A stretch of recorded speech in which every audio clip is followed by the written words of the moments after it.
Wired into technology transformation, this is the Digital Bulletin podcast. Hello, listener. Thank you for tuning in. This is episode 15 of the Digital Bulletin podcast, the final episode of 2020. And it wouldn't feel right if we closed off this year with anyone other than your two regular panelists, the fan favourites, Digital Bulletin CEO, Romilly Broad. I'm a fan favourite. That's good. I've achieved something this year. You're the favourite of a single fan, I reckon.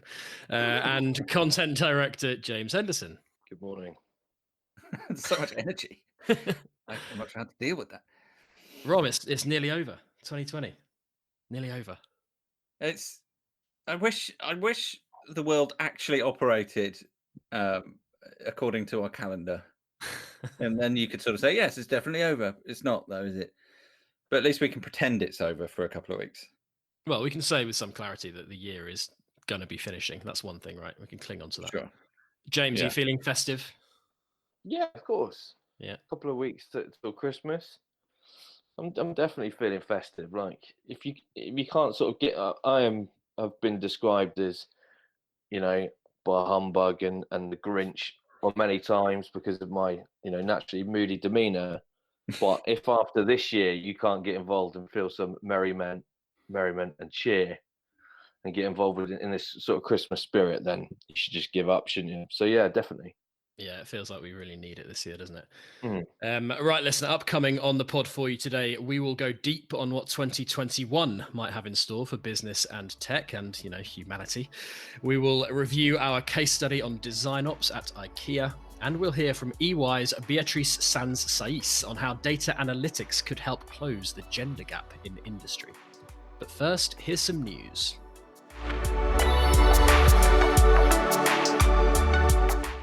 This week saw Google go down. Well, not all of it, but a lot of it. Many hugely important and influential companies, such as our own, saw around half an hour of downtime with YouTube and Gmail, the main services affected. Everything seems to be back in order as we record, but that certainly caused a few unwanted headlines.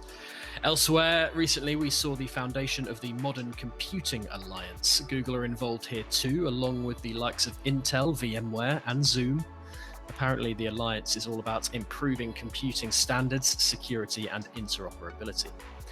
Earlier in the month, we saw a big cybersecurity story emerge from the United States. FireEye, one of the country's biggest security vendors, was hacked. It says by a, quote, foreign government. CEO Kevin Mandia said FireEye had never before seen some of the sophisticated methods used to infiltrate its systems. Lots of other stuff happening too. We've had Cisco buying IMI Mobile for $730 million. HPE announcing that it is to leave Silicon Valley and relocate to Texas. And of course, Salesforce buying Slack for $27.7 billion. Incredible amount of money. Now, you can, of course, listener, read the reporting on these stories and many more via the Bulletin on digitalbulletin.com. But next, we are going to mark our final episode of the year with a broad look ahead to what 2021 might hold for the tech industry. Now, you don't need me to tell you, listener, that 2020 has been extraordinary. Before the recording, I went back to listen to our episode in March, where we spoke very seriously about the number of COVID-19 related deaths passing 1,000. Now, the global figure sits at more than 1.6 million. End of year is often a time for reflection, and I'm sure we will all take a step back and think about the many, many people affected by this coronavirus. Now, industry has also been impacted, of course, and will continue to be by the consequences of COVID-19. Just what will 2021 be like? And what role will tech have in our lives post-pandemic? Rom, let's sort of kick this off. It feels like, as we look ahead to 2021, that we're kind of beginning to usher in, aren't we, like a new and a very different kind of era in a lot of ways, and a lot of uncertainty attached to that. Do you think for businesses, obviously a lot of businesses have been very, very badly impacted by this, but the ones that are kind of still going and, they're having to fundamentally kind of think and operate and be different, aren't they? Like going forward, it's a real kind of shift. Yeah. I mean, obviously there's kind of two ways that we in our position look at this, right? There's us as an organization, a small one, relatively speaking, and what it's meant for us, and then how we can kind of project from that experience out onto other people. And then there's all of the reporting and all of the interviews and everything else that we do, where we're looking at much larger organizations and how they've responded. And there's a lot of commonality in those things. I think we've I don't know, I can't speak for you guys, but I'm very much looking forward to getting back to some sort of office at some point during 2021. That's going to feel like quite a moment, because it's only when you're divorced from the old way of doing things in actual office environments that you realize what you're losing by not doing that, at least on a semi-regular basis. If you project that out onto much larger, much more seriously populated organizations, they're going to be making a lot of serious decisions around those kinds of things during 2021. A lot of months ago, at the beginning of this whole pandemic, a lot of very big companies announced that working from home will become a much more acceptable thing going on and forever. But how do companies ultimately find that balance? Where do they locate themselves? How do they make sure that that their people are functioning and productive as well as they can be in and out of an office? What is that office from now on? I don't think anyone knows. I don't think we know, even on our level. So how does that translate into something during 2021? Who knows? But it's going to be really interesting to see how that works. Are we going to see the demolition of inner cities, for example? Not literally. I mean, in terms of what they are and how they function, and what effect is that going to have on the ecosystem of inner city environments, with all of the things that support vast populations of people rolling into town every day? Significantly less people are going to do that, probably. What does that mean for shops and bars and restaurants? And it's going to be probably quite slow moving, but also seismic in terms of the structure of our built environment, if you like. Yeah, but the remote working thing is important, I think, because it's not just about literally where people work. It's about how companies then are able to operate in that kind of, with that kind of sort of system in place. And I think a lot of companies maybe have managed this year and have found some kind of ways. But if we imagine the new normal going ahead, not just in 2021 but beyond, I think they're still going to have a lot of things to think about. I want to kind of reference a couple of interviews I've done recently on this kind of point. I mean, I interviewed the CEO of Teleperformance, which is a massive outsourcing company. I think CEO for UK and South Africa. And he said something which really kind of hit home with me. At the start of the pandemic, he forgot about his business and all he was focusing on was his people, his employees.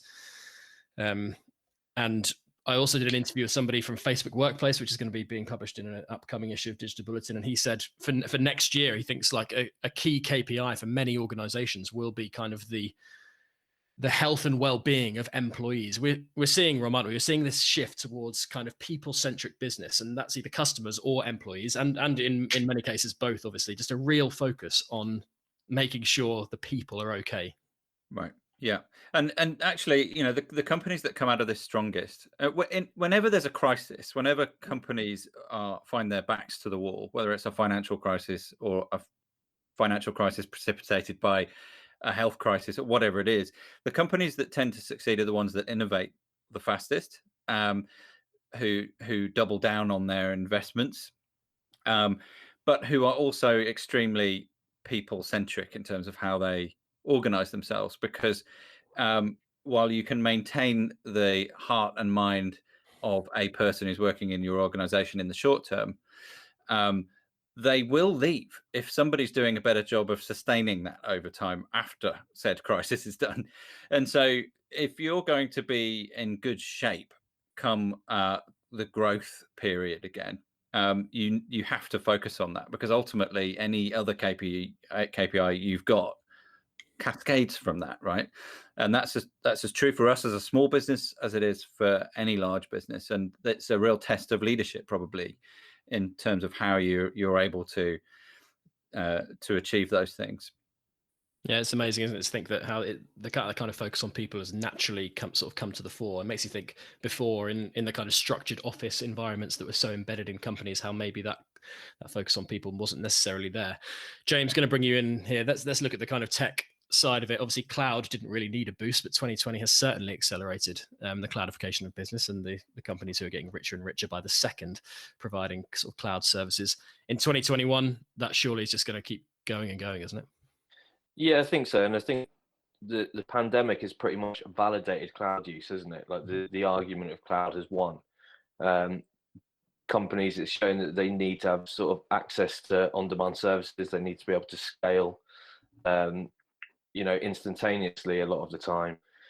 And we know that, while vaccinations might be happening around the world, that this is not going to be a quick fix. And actually, even after the vaccinations, the way enterprise works, and we spoke about the people element, the way people expect to be treated by their companies has changed dramatically.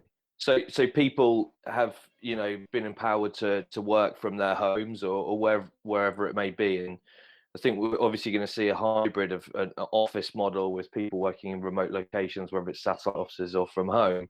And to facilitate that properly, cloud use is only going to go up. I think I read before the podcast today that Gartner has said that spending on public cloud will rise by 18% next year to 305 billion. So it's only going one way, and it, I think we're going to speak about trends later. This trend of distributed cloud and hybrid cloud and multi-clouds, it's just going to get bigger and bigger because organizations need to have it, and it all comes down to really employees expect to be treated like adults now, to be able to work from where they feel most comfortable. And to do that, you need the cloud infrastructure to support that new model. So, quids in as if they needed it for the likes of AWS and Microsoft and Oracle. So yeah, it's certainly just going to get bigger and bigger in 2021, that's for sure. Yeah, and well, I love this topic, James, so I could talk about it all day. But let's move away from cloud. I think that should be a spin-off podcast on its own, really. Otherwise, who knows how long we'll be speaking about it. The IT services podcast. Yeah. I know, James, in the last issue of Digital Bulletin coming up before Christmas, there's going to be kind of a look ahead to some of the other kind of tech trends, future tech trends that we might expect to see in 2021. Can you give the listeners a bit of a kind of sneak preview about what we might expect? Yeah, I certainly can. Obviously, distributed cloud is one of them, which we've just been speaking about for obvious reasons. I hate to use the term a COVID-19 flavor, but that is what the trends have. They're all been sort of driven by this change. And if you think about it, really, it's ridiculous that it's taken a pandemic to be sort of the great enabler of this movement of digital transformation. It's incredible, really. So another trend that has certainly come up, and the piece that will be in the next issue is sort of based around some predictions that Gartner has made for 2021. So we tried to get some expert insight on each of those topics, and one that really came through very strongly. And I could have written a whole predictions piece on this subject, is hyper automation, and that's really the idea that anything that can be automated will be automated from next year. So it's about automation at scale, really, and and that's really, so it's automation at scale that complements sort of RPA, so that's using sort of machine learning and really sophisticated automation tools to automate completely across the enterprise, and really to help augment human capabilities. I think Gartner says that companies that really move quickly on this will be able to sort of cut their operating expenditure by 30% if they're really able to integrate hyper automation. So that's one that really comes out. Another one, and again really related to COVID, is this idea of anywhere operations, and that's both for customers and for employees. The idea that the IT operating model that supports customers and employees can manage the infrastructure wherever the customer or that employee may be. So it's basically delivering services there, and sort of blending the virtual and physical employee and customer experiences. Again, it's is it remote, is it physical? It's all driven by this huge change, right? So that's a couple. I won't give them all away. There are 9 different trends that we'll sort of dig into in this issue. So it's a lengthy piece, so good luck to our designer putting it together, but hopefully it'll be worth it to give the readers a bit of a flavour of what we might expect next year. Yeah, it's not a surprise that all of them are kind of welded to COVID-19 and its effects, right? Yeah. Rom, where do you feel kind of technology will have the biggest impact in helping us and companies kind of return to some sort of normality next year? Is it kind of the cloud aspect? Is it this kind of work that some amazing technologies have been doing with the vaccine developments and that kind of thing? Where do you think ultimately tech will have its biggest impact? There's technologies that we all know about. Obviously, 5G is going to start to mature during 2021. There's all the cloud stuff that we've just talked about, which obviously has been established for a while. It's just going to become ubiquitous. I think there's health tech as well is going to become a big game changer, because I think one of the things that's emerged fairly rapidly during 2020 is virtual consultations and things like that. There's a much greater emphasis and understanding of the fact that people are actually going to have to start figuring out how to share medical data properly now. Maybe finally that will actually start to happen properly. There are obviously other healthcare innovations that have been happening, not least, of course, the science and technology behind developing vaccines rapidly. I think what we're going to see is the fact that there's a lasting legacy from a lot of these things, not least because what we've essentially seen in 2020 is a disaster response. And you can see that in terms of lots of different technologies, but also in terms of how people use technologies and what they're, which ones are proving to be practical and cost effective and which ones aren't. I mean, just look at app development around contact tracing and stuff. Here in the UK, we've had an absolutely shambolic example of how not to do that. The silver lining there being that's a really good lesson learned, hopefully. All of these things will, I don't think, go away. Coronavirus or COVID-19 is not going to go away. It's going to become an endemic thing that's managed much like other diseases. But now I think there's got to be an acknowledgement that the next pandemic is not very far away. But there are other disasters on the horizon as well. The climate crisis obviously is an even bigger one. Maybe we can take that quite seriously now. It's important for everybody, every company, everybody who's running running a company, everybody who's working in one, everyone who's a member of society, to basically bake into reality now the fact that disaster response needs to be basically just a condition of our existence from now on. We can't just kind of sidle along and hope that everything's going to be okay, because actually the next crisis isn't that far away. We know it's not, whether it's viral or environmental.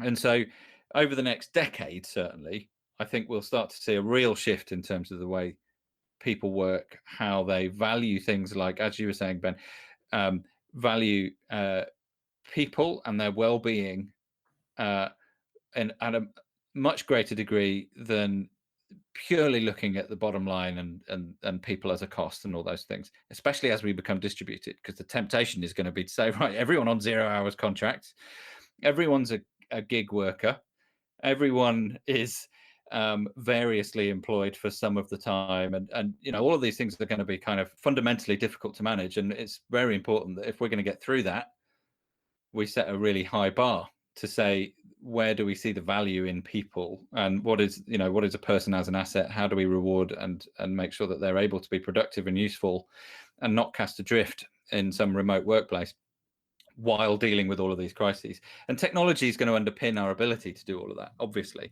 5G couldn't be any better timed than it is, if you see what I mean. Yeah. Well, I think, yes, it certainly feels, based on what you've said, that 2021 is really just the beginning, isn't it? And there's going to be so much more to kind of happen and to learn and to uncover.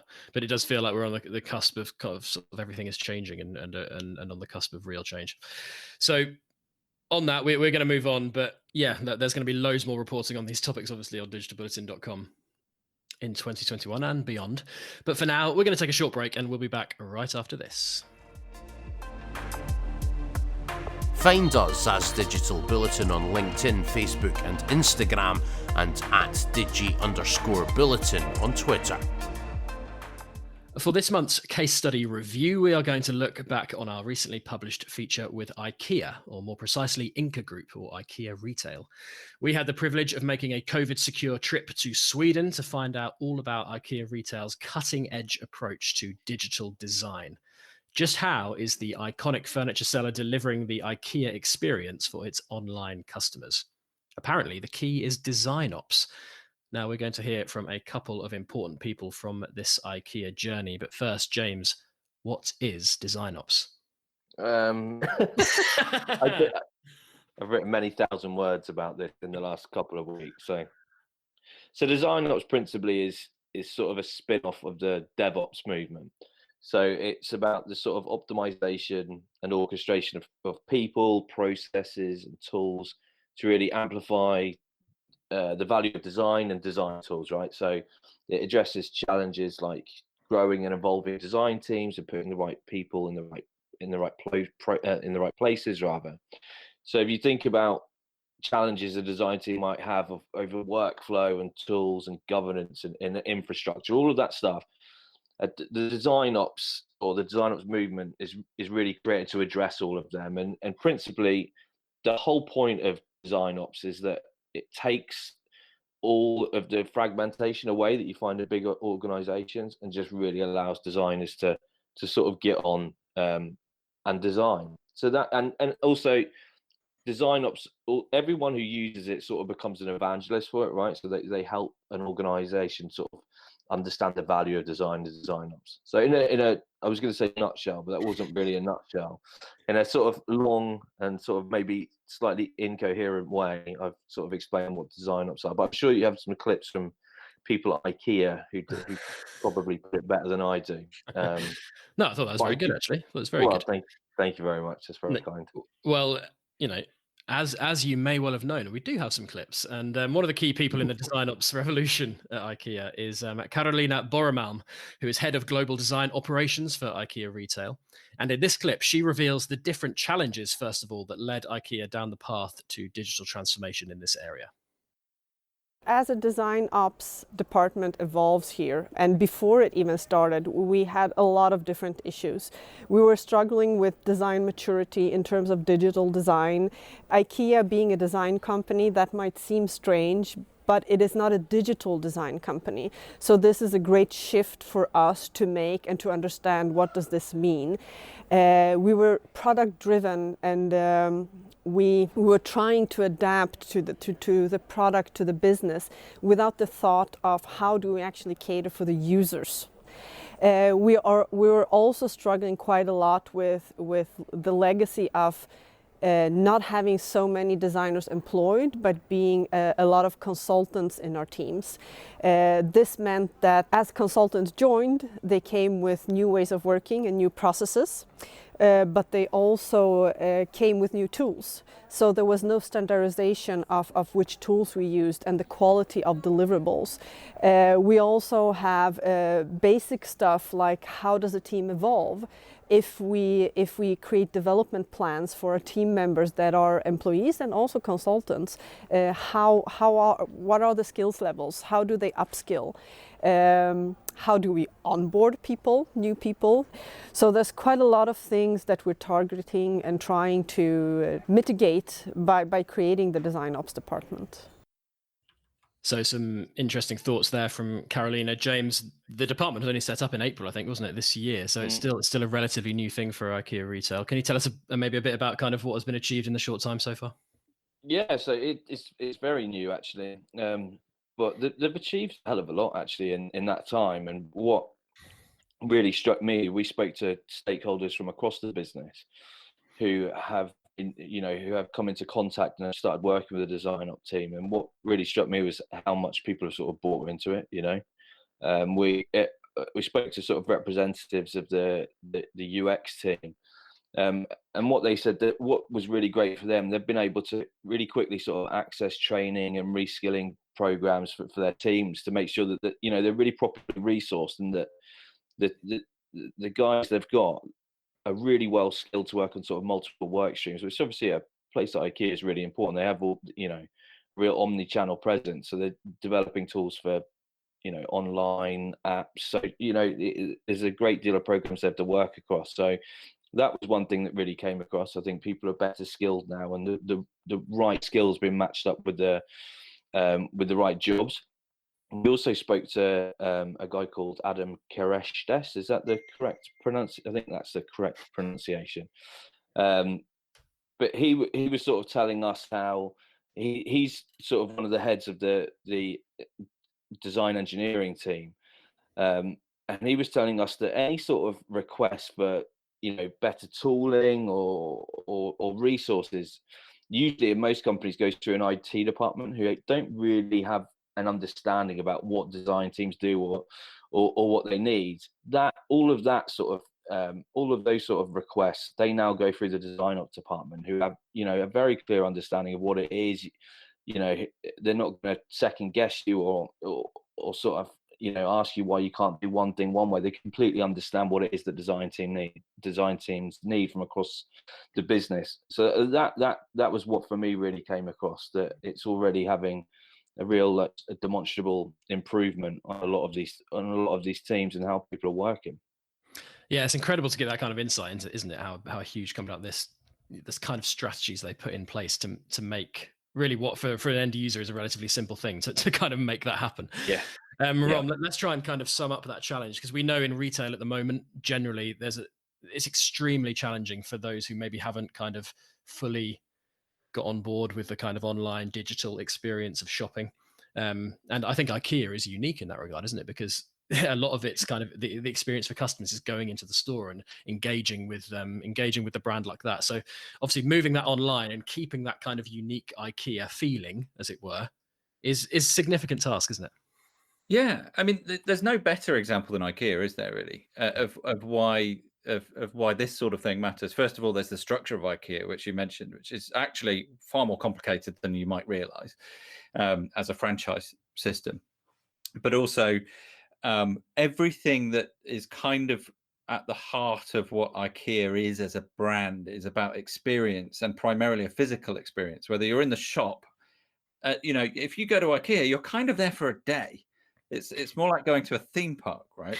And then not only that, you buy the products, but you don't buy the products. You still have to go and build it yourself. And that is this uniquely IKEA thing. You get home and you build it yourself, which means that you invest yourself literally into that. And it makes everything you buy from IKEA much more meaningful. How do you take all of that and then make it digital? Well, first of all, you're going to have to be really careful about how you position yourself, what your tone of voice is, and all the rest of it. And then you've got to be really consistent with it. And then you've got to do that in, a load of different languages. So it's the case study of all case studies if you're going to be looking at design ops as a thing, right? But it's fascinating, and I think I personally in reading your words, James, and listening to people like Carolina speak about it, I learned a lot about how you might actually gear your head around thinking about design as something that's completely central to your whole organization, really, when you realize that actually it is it impacts every single thing in your entire organization. Yeah, so it's hugely interesting. Now, central to the design up strategy is IKEA's new design system. This is a single source of truth for bringing together the many different aspects of digital design. And as we've spoken about, there are many, many different aspects and many different areas that kind of need to be funneled into this. In the article, James describes this as the design ops team's jewel in the crown. And here is Adam Kereshtes, acting head of product UX design for IKEA Retail, to tell us why. The design system is, it's not only a couple of design guidelines on how buttons should look or, the margins of things. Many times people think that that's the case. It's more about a design system as like a representation of who we are as a company. So, for example, visual identity is baked into that. Interaction design is baked into that. Motion design is baked into that. And more importantly, actually, accessibility is baked in. So if we're talking about designing for the many people, design system is a perfect representation of that, because it has everything in it.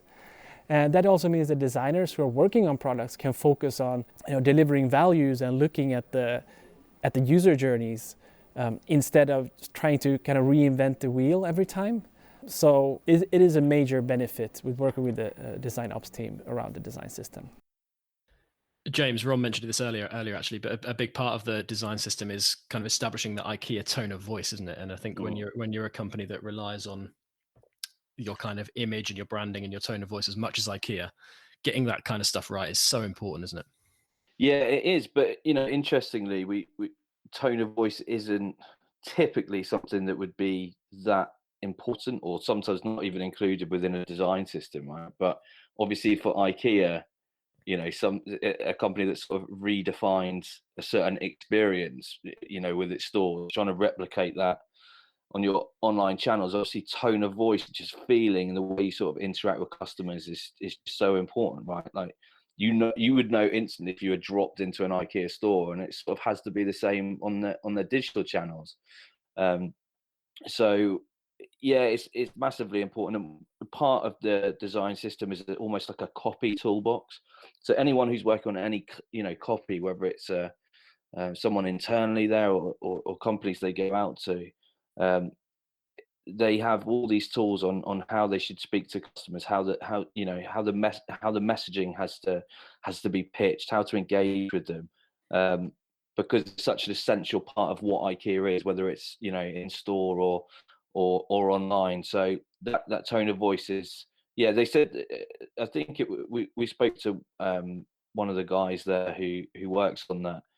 She said, it's not typical that tone of voice is part of a design system, but this isn't really a typical company, which I thought it was quite nice. And obviously we used it within the article because it's a lovely soundbite, but I thought that really summed it up well, actually.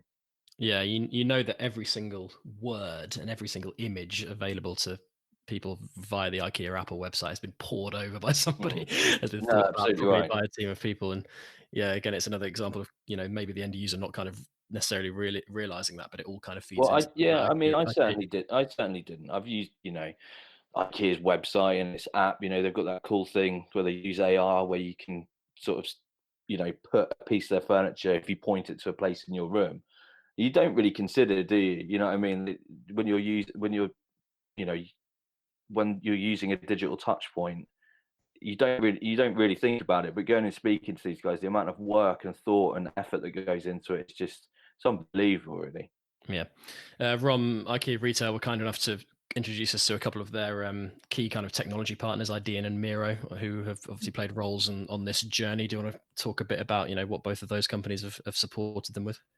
Yeah, well, Idean is part of the Capgemini family, but they have been right in the middle of this process, I think, with IKEA. They are a design consultancy. Fundamentally, they provide resources and expertise and a sense of direction for the implementation of a lot of this stuff. They are a bunch of experts, and they're very close to Carolina and the rest of the guys over there at IKEA. So they're fundamental to it. And we did some interesting interviews with those guys as well, and to understand from their perspective what their role and what the value is that they bring in there. So that's definitely worth checking out. And we're going to be doing some more content with them about design ops, actually, as leaders and experts in this field, because it is really interesting. Miro is a very different thing. That essentially is a platform that enables distributed teams to do whiteboarding style collaborative tasks. And I think certainly from what Carolina was saying, they found a lot of use in that, particularly this year.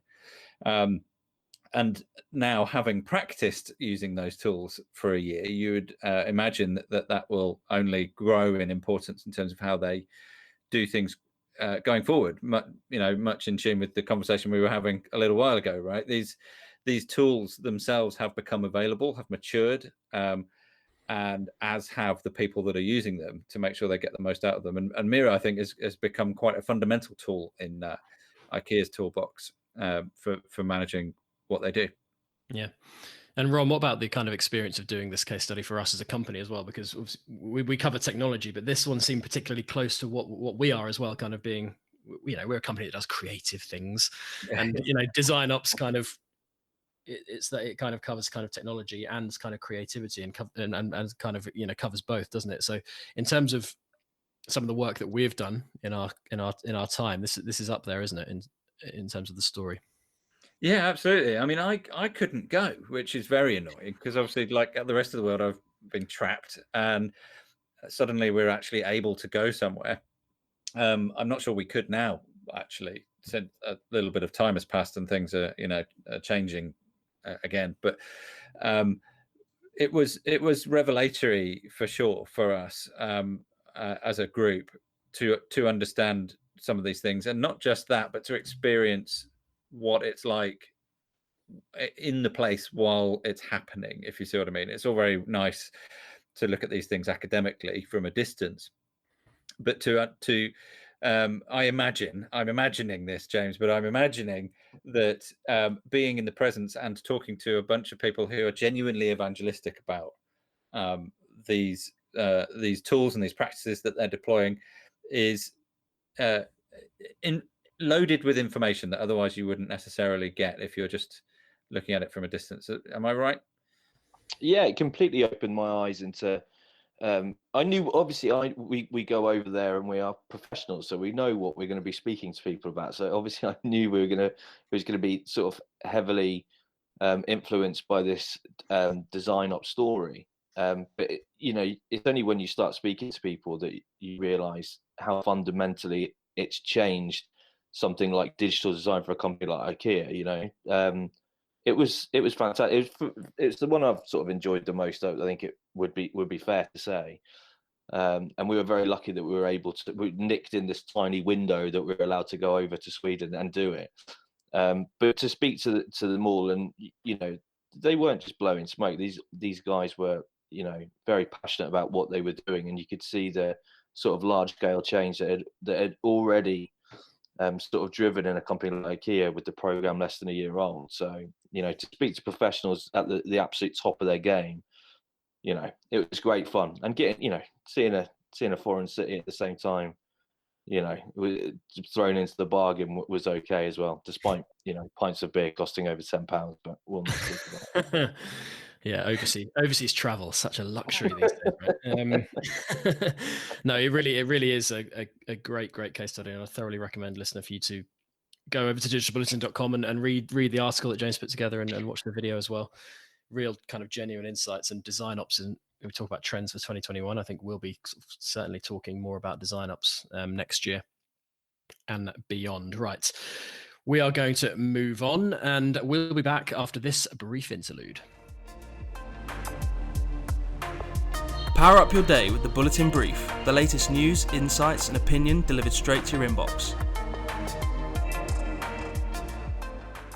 Beatriz Sanz Saiz is Global Consulting Data and Analytics Leader for EY. In her role, she looks after around 9,000 EY professionals, a committed team of people supporting the company's clients on their technology journeys. In my interview with Bayer, we speak about the perception and power of technology, how data can help close the gender gap, and an EY initiative that offers mentoring to female entrepreneurs. But first, I started by asking her what drives her passion for data and technology. What wakes me up every morning is the ability to have an impact, to drive change, to build a better world. That's actually why I like also working at EY. And I think if you look back years ago when you wanted to have an impact, you used to become a doctor or a professor or a lawyer. I think now in the world of tech is where you can drive kind of the greatest impact in the world. I'm very passionate about the tech for good, but also I'm a very creative person. I like to think big. And I think we have a chance to even kind of reshape the entire industries, the future value chain. It's just it's more about, depends on what we are able to imagine that what the technology is able to do, because I think we can nearly do almost everything. It's more about us.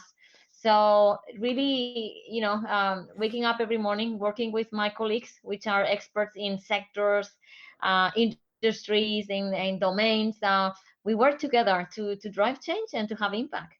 Mm-hmm.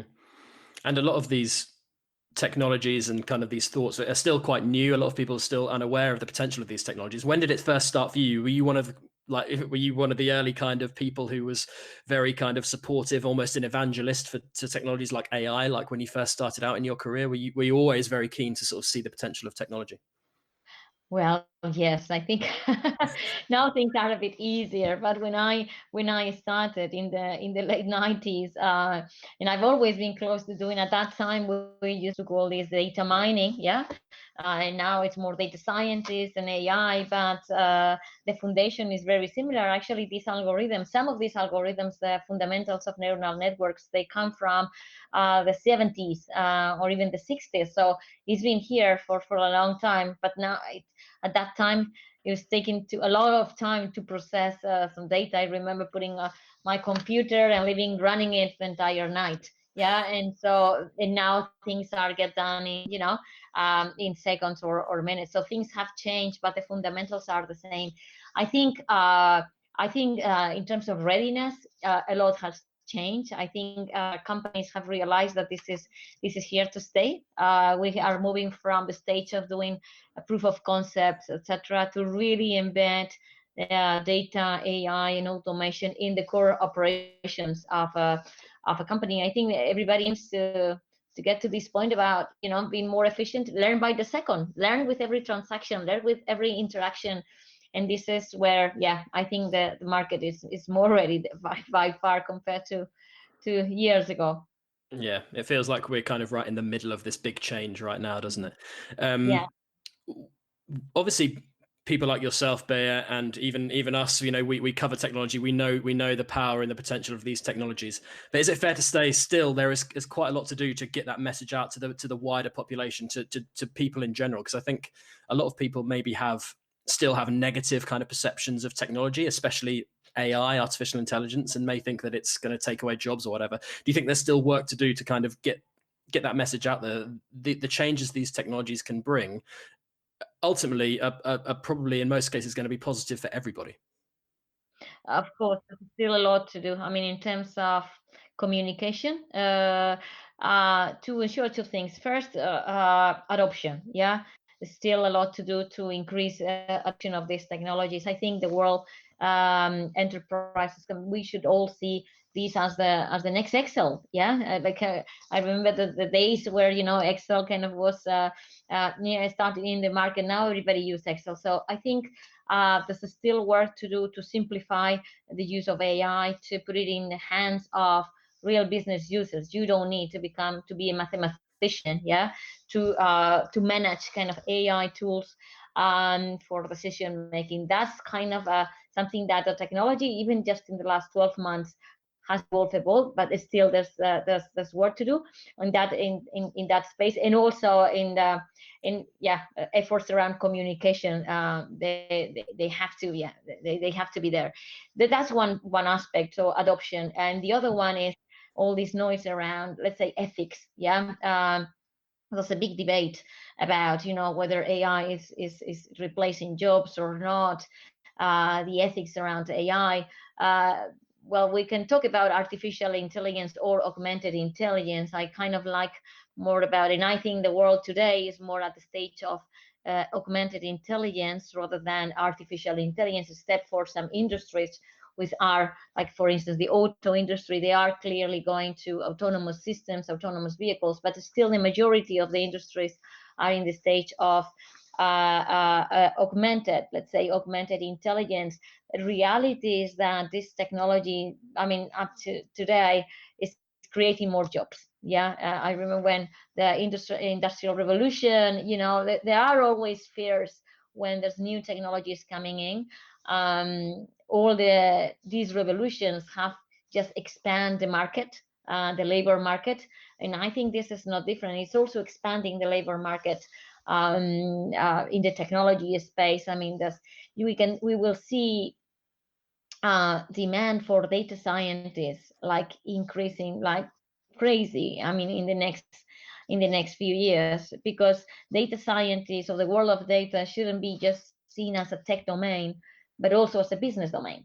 And I think this will expand incredible career opportunities for most of the data scientists to start maybe a career in the world of technology, but then progressing or moving towards any other field. It can be business, it can remain in technology. So I think it's still efforts to do to increase adoption and remove some of the fears around ethics. There are obviously a lot of routes of this conversation that we could go down. I want to go down one that I know is very passionate. You're very passionate about, which is the gender gap that we see, obviously in technology, but obviously across industry as well. Maybe can you tell us how you think data and analytics can maybe help us close the gender gap? Well, that's a good question. I tend to highlight, I think there are many ways. I tend to highlight five ways why data or how data can help at least close the gender gap. The first thing, it sounds very easy, very trivial, but it's just monitoring. What's measured gets done. Yeah, just putting kind of these numbers on the face. Yeah, and just everybody realizing about what's the gender gap. I think that really helps. The second thing is on recruiting. The use of kind of all these kinds of algorithms can really help first to do a better screening. Yeah, sometimes you get thousands, and the use of natural language processing or optical character recognition, can really help us to really kind of read or understand CVs in a very, very kind of different way. But also we tend to look at the quantitative kind of features of a candidate, while I think the qualitative features are extremely important. We can also use algorithms to help better understand the matching between a candidate and the values, the behavior, team player of a particular individual. So definitely kind of all these algorithms, if they are rightly used, can help recruiters to also kind of close that gender gap. Maybe the third thing that I will highlight is predicting. The use of these algorithms can help anticipate which employees and which females are more likely to resign, and also kind of the reasons why. So I think this gives talent, HR, and the organization as a whole as an opportunity to open a dialogue when there's still time for that, when it's not too late for that, when you can take some action. So again, the use of data for predicting, for understanding behavioral patterns can help. The fourth one I tend to say is about eliminating bias. Which at the end of the day, for example, around compensation. This has been there for a while. I think numbers and kind of the right algorithms can help eliminate kind of those bias, which at the end is important. And then last, but probably the first one I should have started with is education. Through education, I think I mentioned before, having women educated in science opens, that's kind of the very first kind of a step really to close the gender gap, starting with education. I definitely will encourage a woman to enter into a profession of science, and data science, because as I explained before, it opens so many paths in the career. You can choose about staying in science, you can choose about moving to any other part of technology, or you can choose about moving towards business roles. And actually, I anticipate lots of future CEOs and the C-suite to come from data science positions or data science roles. That's really interesting. Yeah, we hear a bit more these days about C-suite leaders coming from kind of technology areas, but data specifically, you're saying there. That's really interesting. And Bea, tell us more about EY's Women Fast Forward program. What is it, and what does it aim to achieve? It's an amazing program. I'm so proud of what the firm is doing. It's actually aiming at implementing tangible actions to close that gender gap through mentoring, So, for example, I'm particularly I'm the mentor of a woman in athletics, women that have been in Olympics. Yeah, in the Olympics they are amazing, and somehow they just need to a bit of a mentorship to help them on that path. So mentorship, it's important. It's also about being present in some of the relevant forums, and it's also about role models. We sometimes ignore the power of role models, and I think that's extremely important. And we help also, just being in the right forums, creating the right debates, supporting education, supporting entrepreneur and innovation. So we are quite particularly passionate about that, supporting women that are entrepreneurs. So we are connecting and driving specific programs on that. So it's an overarching program that aims to close the gender gap with very tangible actions in the specific domains: entrepreneurship, education, mentorship, role models. And I think it's really, it's having a significant impact. It sounds fantastic. Bea, what gives you kind of the greatest hope that we can ultimately close this gender gap? Is it the technology? Obviously, you gave a lot of use cases there, really interesting use cases of how technology can help do this. Or is it the people? Is it the leaders, like people coming together and realizing the kind of gravity of this problem and then trying to solve it, taking actions to solve it? What kind of gives you the greatest hope? Well, I think I believe in humans, yeah, and I think technology comes later, but I think I see leaders kind of driving kind of a significant actions and steps towards kind of closing that gender gap. I think that goes first. I think technology will help us on that. I just put some examples. I also believe strongly on education. Education is the future. We have to educate women in science, and I think the entire world of science will benefit from that, because we're quite complementary each other. So back to your question, I think it's on the leadership as the humans really driving the first step, and I'm confident that this is happening already. And finally, Bea, bringing it back to you, obviously we know that you've had this passion all of your career for these things. Is that passion burning even more now? Are you as passionate as you've ever been about these topics, and you're seeing change happening now in front of your eyes? It must really kind of feel great to be part of it. Yes, I can't look. I feel privileged first to be running a business of 9,000 people in this particular moment in time with COVID-19. It was a fantastic response from everyone. The velocity with what we build platforms and solutions to help our clients navigate through these challenging times. I think it was amazing, but it's also now more than ever. So now we have an opportunity to drive again a significant impact, which is what wakes me up every morning. But also I think in the last 12 months the technology that we have today is so much different than the one we had 18 months ago, and it enables us to do far better things, data platforms, and so yes, I'm more excited than ever, also because unfortunately with COVID-19 the acceleration of digital transformation is has been phenomenal, and more than ever data is becoming at the center, at the core of business transformation. That is all we have time for this month, listener. Thank you for sticking with us. But before we let you go, I just want to point you in the direction of a new podcast that we have launched, the Tech for Good podcast, featuring inspiring interviews with tech leaders who are looking to solve humanity's biggest challenges. We also have the latest issue of the Tech for Good magazine, which came out last week. And this year's final edition of Digital Bulletin will be out before Christmas. All that's left for me to do is to say thank you to my panel, not just for today, but for the year. Romilly Broad, thank you. No, thank you. James Henderson, thank you. Thank you very much. And we'll be back in 2021, listener. We'll catch you then. Bye-bye.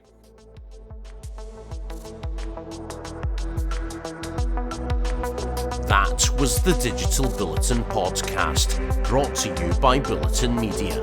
Listen and subscribe to a range of podcasts on Spotify, Apple Podcasts and Stitcher. Plug in for news, features and case studies on the very latest in enterprise technology and digital transformation.